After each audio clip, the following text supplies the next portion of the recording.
Hola, soy Daniel. Vi a mi prima Elena romperse en 1000 pedazos en el funeral de su propio hijo de 8 años. Pero no fue por el dolor que todos esperaban, ese dolor predecible y desgarrador de una madre que pierde a su niño. Fue por una sola frase, gritada por su otro hijo, de apenas 5 años, que convirtió un velatorio solemne en un juicio público y silencioso. El aire se congeló, las miradas se clavaron en ella y la verdad, o lo que parecía serlo, explotó en mitad de la capilla de la forma más cruel e inesperada. ¿Alguna vez habéis presenciado cómo la inocencia puede cortar más profundo que cualquier cuchillo? Antes de contarte qué pasó justo después de que el pequeño Lucas gritara esa frase terrible, comenta aquí desde dónde estás viendo esto, y suscríbete al canal. Créeme, no vas a querer perderte lo que sucede cuando la verdad que todos intentan ignorar, sale de la boca de un niño. Estábamos en el tanatorio del pueblo, un lugar frío y austero donde la luz de la mañana entraba pálida por una única vidriera sin color. El aire olía a una mezcla extraña de flores, que empezaban a marchitarse y a cera quemada, un aroma que se te pegaba al alma. Elena estaba sentada en el primer banco, tiesa como una estatua. Su marido a su lado, intentaba de vez en cuando ponerle una mano en el hombro, pero ella no reaccionaba. Era como tocar mármol. Desde el trágico accidente doméstico que se llevó a Mateo, Elena se había encerrado en un silencio que nos helaba la sangre a todos. No lloraba, no hablaba, apenas parpadeaba. Su dolor era tan inmenso que había creado un muro invisible a su alrededor, uno que nadie se atrevía a cruzar. Su rostro era una máscara de serenidad forzada, pero sus ojos estaban muertos, miraban hacia el pequeño féretro blanco sin verlo realmente. Era como si su alma se hubiera ido con Mateo, dejando atrás solo un cuerpo vacío. Recuerdo pensar que no estaba de luto, sino que se había convertido ella misma en un mausoleo andante. Desde el accidente, la casa se había vuelto un santuario del silencio.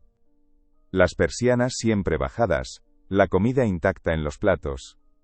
Elena se movía por las habitaciones como un fantasma, ignorando a su marido, y lo que era peor, ignorando a Lucas, su hijo pequeño, a quien apenas podía sostenerle la mirada.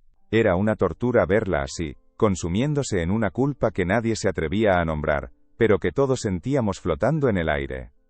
El ambiente en la capilla reflejaba perfectamente su estado interior. Los asistentes, familiares y vecinos del pueblo, mantenían una distancia respetuosa pero gélida.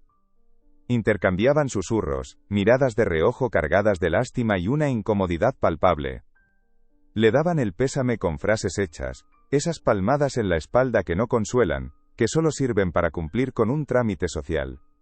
Nadie sabía qué decir ante una tragedia así, y el resultado era un silencio formal, casi acusador. Era un dolor tan grande que aislaba, que convertía a la víctima en un espectáculo extraño del que todos eran testigos, pero en el que nadie quería participar de verdad. Era la soledad más absoluta en medio de una multitud. A su lado, pegado a su falda, estaba el pequeño Lucas. Con sus 5 años, parecía un punto y aparte en medio de tanta solemnidad oscura.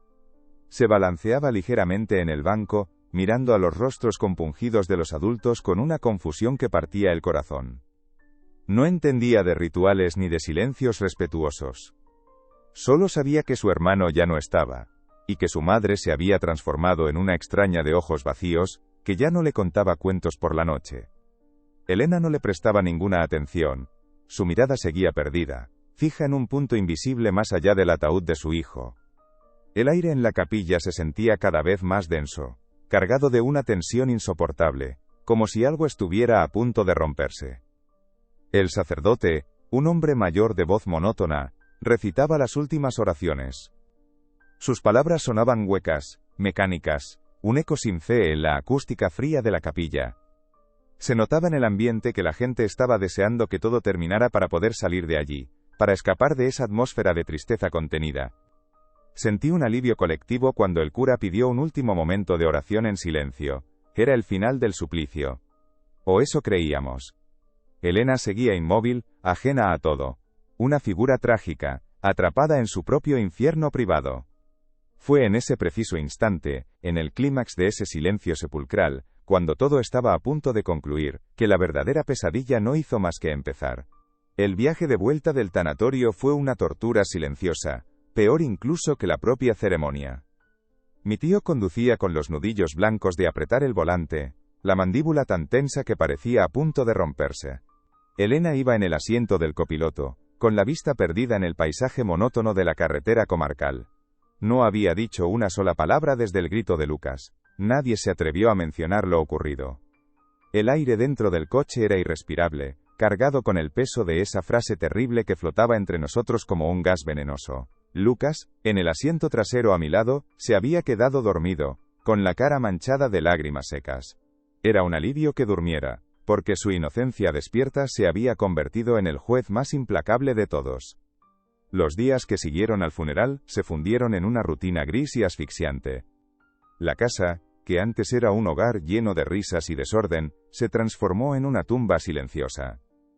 Las persianas permanecían bajadas a todas horas, sumiendo las habitaciones en una penumbra perpetua que olía a polvo y a tristeza estancada. Elena se movía por la casa como un autómata. Se levantaba, se vestía con la misma ropa oscura de siempre y se sentaba en el sofá del salón, mirando fijamente la pared. No comía, no dormía.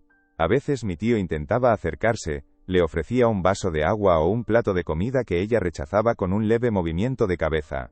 Él se rendía enseguida, derrotado, y se iba a trabajar o a caminar solo, escapando de ese mausoleo en el que se había convertido su propia casa. La relación de Elena con Lucas se había roto por completo, era la parte más dolorosa de ver. El niño, ajeno al cataclismo que había provocado, intentaba acercarse a ella como siempre había hecho. Le traía sus dibujos, le enseñaba sus juguetes, intentaba trepar a su regazo. Pero Elena se encogía, apartaba la mirada o, simplemente, se levantaba y se iba a otra habitación. No había rabia en su rechazo, sino un pavor insondable. Era como si el simple contacto con su hijo pequeño le quemara la piel. Lucas, al principio confundido, empezó a entenderlo. Dejó de buscarla. Se refugió en su propio mundo de juegos silenciosos en un rincón del salón, lanzando miradas furtivas y tristes a esa madre que se había convertido en una extraña de hielo.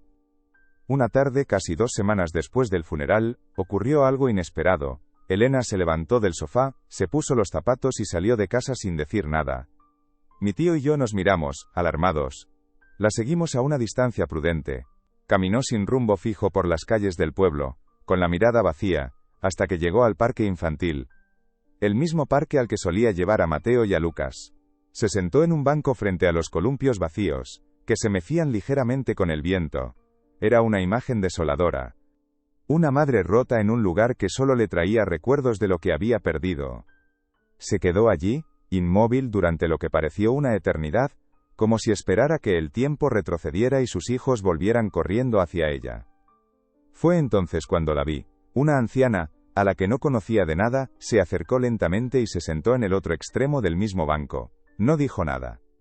No la miró con la lástima compasiva a la que Elena se había acostumbrado. Simplemente se sentó, con las manos arrugadas apoyadas sobre un bastón de madera oscura, y miró en la misma dirección que ella, hacia los columpios vacíos. Su presencia era extraña, casi irreal, no era incómoda, pero sí desconcertante. En un pueblo donde todo el mundo cuchicheaba sobre Elena, donde la gente cruzaba de acera para no tener que saludarla, aquella mujer había elegido sentarse a su lado, compartiendo su silencio sin pedir nada a cambio. Pasaron varios minutos en ese silencio compartido. El sol de la tarde empezaba a caer, tiñendo el cielo de tonos anaranjados. De repente, la anciana rebuscó en el bolsillo de su abrigo y sacó un puñado de migas de pan. Sin mirar a Elena, extendió la mano y se las ofreció. No era una invitación a hablar, ni un gesto de consuelo, era una ofrenda simple, casi un ritual. Elena bajó la vista hacia esa mano temblorosa y arrugada que le ofrecía las migas. Por primera vez en semanas, vi cómo sus ojos, hasta entonces muertos, parpadeaban con algo que no era dolor. Era confusión, sorpresa. Una pequeña grieta se había abierto en su armadura de apatía. Lentamente, casi con miedo, alargó su propia mano y aceptó las migas. Elena miró las migas en la palma de su mano como si fueran un objeto extraño, de otro planeta. No se las comió. Durante un largo instante, simplemente las contempló, como si en esos pequeños trozos de pan seco, estuviera contenida una verdad que no podía comprender. Luego, con un movimiento lento y deliberado, extendió el brazo y las arrojó al suelo, cerca de sus pies. Al instante, una pequeña bandada de palomas se arremolinó a su alrededor, picoteando con avidez. La anciana no dijo nada, solo observaba la escena con una serenidad que era a la vez reconfortante e inquietante. Era la primera vez en semanas que veía a Elena interactuar con el mundo, aunque fuera a través de un gesto tan simple como alimentar a unos pájaros. «¿Tienen hambre los pobres?», dijo la anciana de repente. Su voz era rasposa, como el roce de hojas secas, pero tenía una cadencia suave, sin rastro de lástima. No era una pregunta, ni el inicio de una conversación forzada. Era una simple observación, un hecho. Elena levantó la vista del suelo y la miró. Sus ojos, antes vacíos, ahora parecían tener un mínimo punto de enfoque. No respondió con palabras, pero asintió lentamente. Un movimiento casi imperceptible de la cabeza. Para cualquiera, ese gesto no habría significado nada, pero para mí, que la observaba desde la distancia conteniendo la respiración, fue como ver un terremoto en silencio. Fue la primera vez que la vi responder a alguien, conectar, aunque fuera de la forma más minúscula posible. Tras otro largo silencio, fue Elena quien habló. Su voz sonó extraña, desacostumbrada, como un instrumento que llevaba demasiado tiempo sin usarse. «Nunca se cansan», susurró, refiriéndose a las palomas que seguían picoteando frenéticamente. La anciana sonrió levemente, una sonrisa que no llegó a sus ojos, pero que suavizó las duras líneas de su rostro. «El hambre es insistente», respondió ella, con una simpleza que desarmaba. Y en ese momento, vi cómo los hombros de Elena, que habían estado tensos como cuerdas de acero durante semanas, parecían relajarse un milímetro. No era felicidad, ni siquiera alivio. Era algo mucho más primario. El reconocimiento de una verdad compartida. La sensación de no estar completamente sola en su percepción del mundo. Fue entonces cuando la anciana giró un poco su cuerpo en el banco, y miró a Elena directamente a los ojos por primera vez.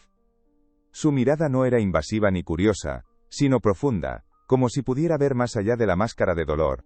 «Pero hay hambres peores», dijo, y su voz, aunque suave, resonó en el aire silencioso del parque con el peso de una sentencia. «Unas que anidan en el alma y no se van con pan». Al oír esas palabras, sentí un escalofrío recorrer mi espalda. No había manera de que esa mujer supiera nada de lo de Elena, de su culpa, de ese vacío que la devoraba por dentro. No era una conversación normal. Aquello era otra cosa, algo que se escapaba a la lógica, y que me hizo sentir que estaba presenciando un momento sagrado y terrible a la vez. Elena se quedó paralizada, con los ojos fijos en la anciana. Su boca se entreabrió ligeramente como si fuera a decir algo, pero no salió ningún sonido. Una única lágrima, espesa y lenta, se deslizó por su mejilla, la primera lágrima que yo le veía derramar desde el accidente. Pero no fue una lágrima de tristeza. Después, ocurrió lo más extraño de todo. Una especie de sonido gutural escapó de su garganta, un híbrido entre un sollozo ahogado y una risa rota y húmeda. Se llevó una mano a la boca, como si estuviera sorprendida de su propia reacción. No era una risa de alegría, sino de pura liberación, el sonido de algo que se había quebrado por fin dentro de ella, liberando una presión insoportable. La anciana no mostró sorpresa. Simplemente alargó su mano arrugada, y le dio una suave palmada en la rodilla, un gesto de una normalidad casi absurda en medio de aquella escena tan cargada de emoción. «Cuida de esa hambre, hija», le dijo con la misma voz tranquila. «A veces, solo necesita que la escuches para empezar a calmarse». Dicho esto, se levantó con la ayuda de su bastón tan lentamente como había llegado, y se marchó sin mirar atrás, desapareciendo por el sendero del parque. Elena se quedó allí sentada, sola en el banco, mientras la última luz de la tarde lo tenía todo de un color anaranjado. Ya no era una estatua. Era una mujer que había llorado y reído en el mismo instante, una mujer que empezaba, dolorosamente, a volver a sentir. Cuando Elena volvió a casa esa tarde, después del encuentro en el parque, entró en la cocina sin decir ni pío y abrió la nevera. Mi tío y yo la observamos desde el umbral del salón, conteniendo la respiración. Llevaba semanas sin probar bocado, rechazando todo lo que se le ofrecía. Pero esa vez fue diferente. Cogió un yogur, se sentó en la mesa de la cocina, y empezó a comérselo con una lentitud casi ceremonial, cucharada a cucharada. Mi tío se tapó la boca con la mano para ahogar un sollozo. Para él, era la primera señal de vida, un milagro. Para mí, que había visto a la anciana, no era un milagro, sino la consecuencia de algo que no lograba comprender. Fue un gesto tan simple, pero tan cargado de significado, que el silencio en la casa cambió. Ya no era un silencio de muerte, sino de expectación. Esa misma noche ocurrió algo más. Por primera vez desde el accidente, Elena durmió. No fue un sueño agitado y lleno de pesadillas, sino un sueño profundo y reparador. Mi tío, que apenas pegaba ojo vigilándola, me contó a la mañana siguiente que no se había movido en toda la noche.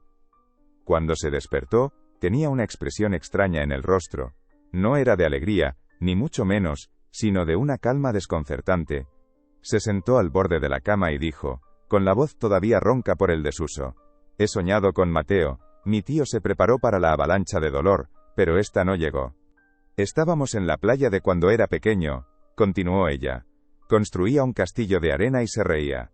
No me decía nada, solo se reía. Y ya está». Lo contó como si relatara el tiempo que hacía, sin una sola lágrima. Los días siguientes, las señales se hicieron más evidentes, aunque eran tan sutiles que cualquiera podría haberlas pasado por alto. El tono grisáceo de su piel empezó a adquirir un matiz más vivo. Las ojeras profundas que le daban un aspecto fantasmal parecieron atenuarse ligeramente. Un día, la encontré doblando una manta que llevaba semanas tirada en el sofá. Otro día, abrió una rendija de la persiana del salón, dejando que un tímido rayo de sol se colara en la penumbra. Mi tío estaba eufórico. «Está mejorando, Dani, por fin está mejorando», me decía en susurros, como si temiera romper el hechizo. Pero yo no lo veía como una mejoría normal. Sentía que estábamos presenciando la lenta reconstrucción de un edificio en ruinas, pero no por sus propios medios, sino por una fuerza invisible que colocaba cada ladrillo en su sitio. Una mañana, mientras mi tío estaba en el trabajo, Elena entró en la habitación de Mateo. Era la primera vez que lo hacía desde el funeral. Me quedé en el pasillo, sin atreverme a interrumpir. La vi caminar por la habitación, tocando los juguetes con la punta de los dedos, como si fueran reliquias sagradas. Se detuvo frente a un dibujo pegado en la pared, uno que Mateo había hecho en el colegio. Era un superhéroe de colores chillones con una capa torcida. En lugar de derrumbarse, como todos esperábamos que hiciera, Elena esbozó una media sonrisa, la más triste y hermosa que he visto en mi vida. Y entonces, la oí susurrar un nombre que yo había olvidado por completo: Capitán Valiente. Era el nombre que Mateo le había puesto a su invención. No lloró. Simplemente, recordó. Lo más inexplicable, sin embargo, ocurrió un fin de semana. Estábamos los cuatro en casa, mi tío, Elena, el pequeño Lucas y yo. El niño, que se había vuelto muy silencioso, y jugaba siempre solo en un rincón, empezó a tararear una melodía. Era una cancioncilla simple, un poco desafinada, de unos dibujos animados muy antiguos que Mateo adoraba, pero que no ponían en la tele desde hacía años. Elena se quedó paralizada en mitad del salón con un plato en la mano. Se giró lentamente hacia Lucas y le preguntó, con una voz que era un hilo tembloroso: «Lucas, ¿de dónde has sacado esa canción?». El niño se encogió de hombros, sin levantar la vista de sus coches de juguete. «No sé, mamá», respondió con total naturalidad. La tenía en la cabeza. El aire se heló. Era imposible que Lucas la recordara. A partir de ese momento, la atmósfera de la casa cambió por completo. La pena seguía allí, como un mueble pesado del que no te puedes deshacer, pero ahora estaba mezclada con algo más. Un asombro teñido de miedo. Mi tío ya no hablaba de mejoría, sino que miraba a Elena con una mezcla de amor y desconcierto, como si su propia mujer se hubiera convertido en una extraña. Ya no intentábamos encontrarle una explicación lógica a lo que pasaba. La curación de Elena no seguía las reglas del duelo, sino las de un guión escrito por una mano desconocida. Para mí, todo volvía siempre al mismo punto, a esa anciana del parque. No fue un encuentro casual, fue una intervención. Y los efectos, tan curativos como sobrenaturales, nos estaban demostrando que hay heridas que no se cierran con tiempo, sino con misterios. Si conoces a alguien que necesite escuchar esta historia, por favor comparte este vídeo con esa persona. Y no te olvides de suscribirte para más relatos como este. Gracias por escuchar. Fue mi tío Javier quien, sin pretenderlo, rompió el nuevo y frágil equilibrio de la casa. Una tarde de sábado, mientras Elena dormía la siesta y Lucas jugaba en silencio en el salón, me dijo con una voz que intentaba ser firme: «Voy a ordenar el cuarto de Mateo». Hacía más de un mes que nadie se atrevía a cruzar ese umbral, como si la habitación se hubiera convertido en un santuario intocable. Yo le ofrecí mi ayuda, pero él negó con la cabeza. Necesitaba hacerlo solo. Lo vi entrar y cerrar la puerta con una delicadeza que me partió el alma. No era una simple limpieza, era un ritual de despedida, un intento desesperado de un padre por encontrar un orden en medio del caos más absoluto que había destrozado su vida. Estuvo allí dentro casi 2 horas. Desde fuera solo se oía el sonido sordo de objetos moviéndose de un sitio a otro, un silencio pesado que lo llenaba todo. Cuando por fin salió, no traía bolsas de basura ni cajas para tirar. Traía una sola cosa en las manos, una vieja caja de hojalata oxidada, de esas donde antes se guardaban las galletas. Tenía la cara pálida y los ojos enrojecidos, pero no de llorar. Era una mirada de puro desconcierto, como si hubiera visto un fantasma. Se sentó a mi lado en el sofá, sin decir nada, y puso la caja sobre la mesita de centro. La abrió con manos temblorosas. Dentro había un montón de fotografías antiguas, sueltas y desordenadas, la crónica en imágenes de una vida familiar que ya no existía. Empezó a sacarlas una a una, colocándolas sobre la mesa. Eran fotos de su infancia, de su boda con Elena, del bautizo de Mateo. En todas ellas sonreían, ajenos a la tragedia que el futuro les tenía reservada. Ver sus rostros felices era como mirar una película de la que ya conoces el final trágico. Por un momento, pareció que el simple acto de recordar le estaba haciendo bien, como si encontrara un pequeño consuelo en el pasado. Pero de repente, se quedó paralizado. Cogió una de las fotos, una imagen en blanco y negro un poco amarillenta por los bordes. Su respiración se detuvo, yo me incliné para verla. En la foto aparecía una mujer mayor, sentada en un banco de un parque, con un bastón de madera oscura, apoyado en las rodillas. «Es mi madre», susurró Javier con la voz rota. La foto se le cayó de las manos y aterrizó boca arriba sobre la mesa. La abuela de los niños, fallecida hacía más de 10 años. Y entonces un sudor frío me recorrió la espalda. Era ella. La misma ropa, el mismo peinado recogido, la misma serenidad en la mirada. Era la anciana del parque. No una mujer que se le parecía. Era exactamente la misma. La descripción que Elena me había dado, los detalles que yo mismo había observado desde la distancia, todo encajaba con una precisión aterradora. Mi tío levantó la vista y me miró, y en sus ojos no había duda, solo un pavor infinito. «Dani», dijo, y su voz era apenas un hilo. Elena me la describió. Dijo que llevaba un broche de plata con forma de hoja. «Míralo». Me acerqué a la fotografía, con el corazón martilleándome en el pecho. Y allí estaba, prendido en el cuello de su abrigo, un pequeño broche de plata con forma de hoja de roble. Un detalle tan específico, tan imposible de inventar.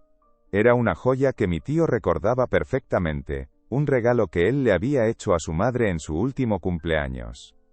En ese momento, la realidad se resquebrajó. Todas las piezas encajaron de golpe, formando una imagen que la lógica no podía aceptar.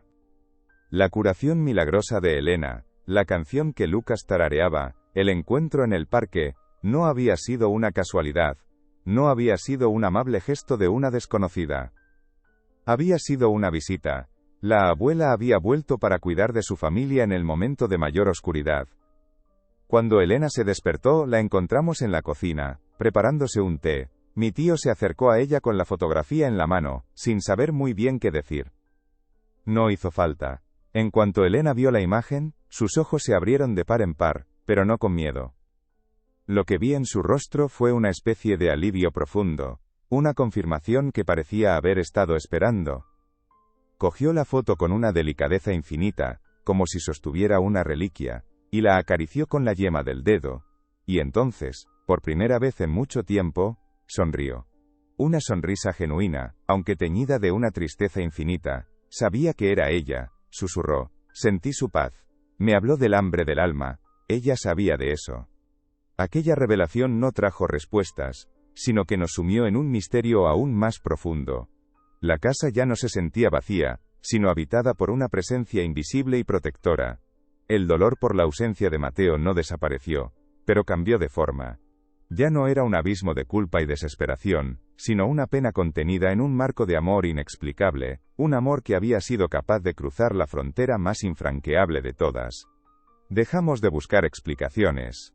Simplemente aceptamos que estábamos siendo testigos de algo que trascendía nuestra comprensión.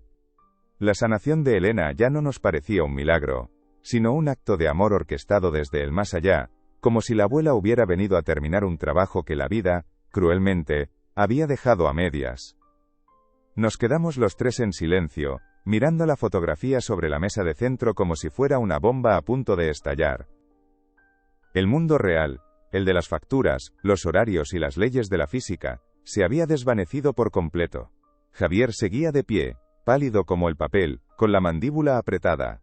Elena, en cambio, se había sentado en el sofá y sostenía la vieja foto con una ternura que me heló la sangre. La acariciaba como si pudiera sentir el tacto de la piel de su suegra a través del papel fotográfico. No había miedo en sus ojos, sino una especie de reconocimiento solemne, como si una duda que la carcomía por dentro por fin hubiera encontrado su respuesta. En ese momento, entendí que para ella no era un fantasma, era una visita que había estado esperando sin saberlo. Javier fue el primero en intentar ponerle lógica a lo imposible. Se pasó las manos por el pelo, nervioso, y empezó a balbucear. Tiene que ser una coincidencia, Dani. Una mujer que se le parecía mucho, ¿sabes? Hay gente que se parece. Pero su propia voz le traicionaba, sonaba hueca, sin convicción. Se detuvo en seco y su mirada volvió a clavarse en la foto. Pero el broche, susurró, y esa palabra lo rompió todo. Ese broche se lo regalé yo. Se lo enterraron con él. La frase quedó flotando en el aire, pesada y definitiva. No había escapatoria. La razón se había rendido, dejando paso a una verdad tan aterradora como hermosa. Su madre, fallecida hacía una década, se había sentado en un banco del parque para consolar a la mujer que había perdido a su nieto. Fue Elena quien nos sacó de ese estupor. Levantó la vista de la foto y nos miró a los dos, a Javier y a mí, con una calma que no era de este mundo. No era un fantasma, dijo, con una voz suave pero firme. Era ella. Cuando se sentó a mi lado, sentí la misma paz que cuando venía a casa los domingos, y se sentaba en este mismo sofá. No me preguntó nada. No me juzgó. Solo me habló de un hambre que no se quita con pan. Ella sabía de qué hambre le hablaba. En ese instante supe que Elena había estado viviendo en dos mundos desde el encuentro en el parque, el mundo de la pena visible, y otro, secreto, donde un milagro silencioso había empezado a sanarla desde dentro. Entonces, como si una bombilla se encendiera en la cabeza de Javier, su mirada saltó de la foto a la esquina del salón, donde Lucas seguía jugando con sus coches, ajeno a todo. La conexión era inevitable. La canción, dijo mi tío, con la voz entrecortada. La canción de Mateo. Nos acercamos los tres al niño, con cuidado de no asustarle. Elena se arrodilló a su lado, con la foto todavía en la mano. ¿Cariño?, le preguntó con una dulzura infinita. La canción que cantabas el otro día. ¿Quién te la enseñó? Lucas levantó la vista de sus juguetes, nos miró a los tres, que lo rodeábamos como si fuera un oráculo, y se encogió de hombros con la simpleza de sus 5 años. Era la misma pregunta, pero esta vez el aire estaba cargado de una expectación sobrenatural. Lucas miró la fotografía que su madre sostenía en la mano, y una sonrisa iluminó su carita. Señaló la imagen de la anciana con su dedito. La abuela dijo, con total naturalidad, y entonces soltó la frase que lo cambió todo para siempre. Me dijo que la cantara para ti, mamá. Dijo que Mateo se la cantaba a ella en el cielo para que no se sintiera sola, y que a ti también te gustaría escucharla para que no estuvieras tan triste. El silencio que siguió no fue un silencio normal, fue un vacío absoluto, el sonido del universo conteniendo la respiración. La abuela y el nieto. Juntos. Enviando un mensaje a través del único canal puro que quedaba en esa casa rota. La inocencia de un niño que aún no sabía de las fronteras entre la vida y la muerte. Aquello fue demasiado para Javier. Se derrumbó, cayó de rodillas junto a Elena y rompió a llorar, pero no era el llanto ahogado y amargo de la pena. Eran sollozos de pura liberación, de un asombro que le desbordaba el alma. Elena lo abrazó, y luego abrazó a Lucas, y los tres se fundieron en un nudo de lágrimas, risas ahogadas y susurros incomprensibles. Lloraban por Mateo, sí, pero también por el amor tan inmenso que había sido capaz de romper las barreras del tiempo y del espacio para venir a consolarles. Ya no estaban solos en su dolor. Tenían a un ángel de 8 años y a una abuela cuidándoles desde un lugar que no podíamos ver, pero que, de repente, sentíamos más real que el propio suelo que pisábamos. Desde aquel día, la casa se transformó. La tristeza no se fue, porque la ausencia de Mateo era una herida que nunca cerraría del todo, pero dejó de ser una presencia asfixiante. Se convirtió en algo distinto, una melancolía dulce, acompañada de una certeza inexplicable. Empezamos a vivir con el misterio, a aceptarlo como parte de nuestra nueva realidad. A veces, por el rabillo del ojo, a Javier le parecía ver una sombra familiar sentada en el sofá. Otras veces, Elena encontraba un juguete de Mateo en un lugar donde juraría que no lo había dejado. No buscábamos explicaciones. Simplemente sonreíamos. Habíamos aprendido que el amor no muere. Solo cambia de forma y, a veces, si tienes la suerte de estar escuchando, te susurra una canción para que no te sientas tan triste. A partir de ese momento, la dinámica de la casa se reescribió por completo. La revelación no nos trajo miedo, sino una paz extraña y profunda, como la que se siente tras una tormenta devastadora, cuando el aire queda limpio y en calma. La fotografía de la abuela no se guardó en un cajón, sino que se colocó en un pequeño marco sobre la chimenea, no como un altar morboso, sino como un recordatorio silencioso. Un recordatorio de que el amor es una energía que no entiende de finales, que es capaz de tejer puentes entre mundos para zurcir las heridas del nuestro. Dejamos de preguntarnos el por qué o el cómo. Simplemente, aceptamos que habíamos sido testigos de un acto de amor tan inmenso que desafiaba toda lógica, y en esa aceptación encontramos por fin el permiso para empezar a sanar. Los fenómenos extraños cesaron tan repentinamente como habían comenzado. Ya no había juguetes que aparecían en lugares insospechados ni canciones que surgían de la nada en la mente de un niño. La presencia que había llenado la casa con su misterio protector se había desvanecido, pero no nos dejó un sentimiento de abandono, sino de misión cumplida. Era como si la abuela, una vez que hubo entregado su mensaje y visto que la semilla del consuelo había germinado, hubiera podido por fin descansar en paz, llevándose a Mateo de la mano. Su partida no dejó un vacío, sino un legado. Nos había enseñado que incluso en la oscuridad más absoluta, hay hilos de luz que nos conectan con quienes amamos, y que a veces, solo a veces, esos hilos se vuelven visibles. Elena fue quien floreció de la manera más asombrosa. Empezó a vivir de nuevo, pero no como antes. Cada acto cotidiano adquirió una nueva dimensión, una especie de gratitud sagrada. La vi una mañana en la cocina, preparando el desayuno para Lucas. Mientras batía los huevos, tarareaba en voz baja la melodía de Mateo, la misma que nos había helado la sangre. Pero ahora no sonaba a misterio sino a nana, a un hilo de amor que conectaba a su hijo en el cielo, con su hijo en la tierra. Lucas, sentado a la mesa, la escuchaba con una sonrisa. Elena había dejado de ser un mausoleo andante para convertirse en un puente entre dos mundos, una madre que había aprendido a abrazar la vida sin soltar la mano de quien se había ido. La relación entre Elena y Javier también se transformó. La culpa que los había separado se disolvió en la experiencia compartida de lo inexplicable. Las noches ya no eran un campo de batalla silencioso sino un refugio. Los veía sentados en el sofá, a veces sin hablar, simplemente sosteniéndose la mano, mirando la foto de la abuela en la chimenea. Empezaron a hablar de Mateo, a compartir anécdotas divertidas de cuando era pequeño, a reír entre lágrimas. El dolor seguía ahí, por supuesto, una cicatriz imborrable en el alma de ambos, pero ya no era un veneno que los consumía. Se había convertido en el cimiento de un amor más profundo, más compasivo, forjado en el fuego de la peor de las pérdidas, y cimentado por un milagro que solo ellos podían comprender. Y Lucas, el pequeño mensajero, volvió a ser simplemente un niño. A medida que la luz volvía a los ojos de su madre, la suya propia brillaba con más fuerza. La seriedad solemne que había adoptado se fue desvaneciendo, reemplazada por la risa fácil y el desorden propio de sus 5 años. Un día, lo vi correr hacia Elena con un balón en las manos, gritando: «Mamá, juega conmigo». Sin dudarlo un segundo, Elena dejó lo que estaba haciendo, salió al jardín y se puso a darle patadas al balón con él. Verla correr, reír a carcajadas cuando tropezaba, con el pelo al viento, fue como ver salir el sol después de un año de invierno.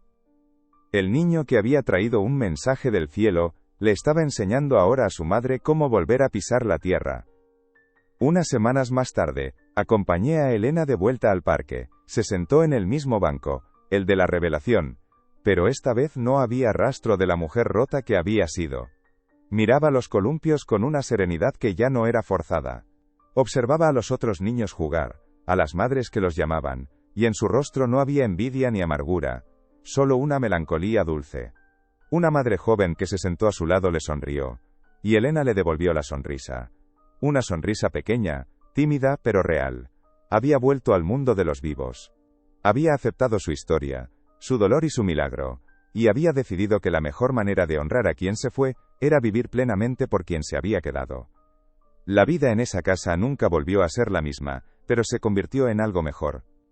Aprendieron a vivir con sus fantasmas, no como presencias aterradoras, sino como guardianes silenciosos. La memoria de Mateo ya no era una fuente de culpa, sino un faro de amor. Y la abuela se convirtió en la protagonista de una leyenda familiar, la prueba de que hay lazos que ni la muerte puede romper. El verdadero milagro, lo entendí con el tiempo, no fue la visita del más allá.